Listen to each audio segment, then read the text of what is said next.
Maaga ako nag-ML dahil nabalitaan ko na marami daw ang nagsasabi na di daw makakasabay si Yin sa meta.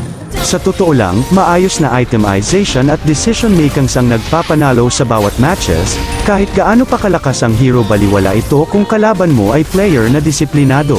Imbes na mag-farm muna si YSS ay mas pinipili niya pumalag dahilan upang mag-up rin ang kanyang mga kasama.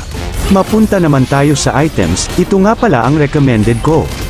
Gamitin mo ang emblem na assassin upang makatulong sa pag-maximize ng iyong damage, trail para sa adaptive attack, master assassin pang tunaw sa mahilig mag-solo sa lane at pang-ambush, at lethal ignition pang secure ng kill. Karamihan sa mga viewers ko ay di pa naka-follow sa page ko.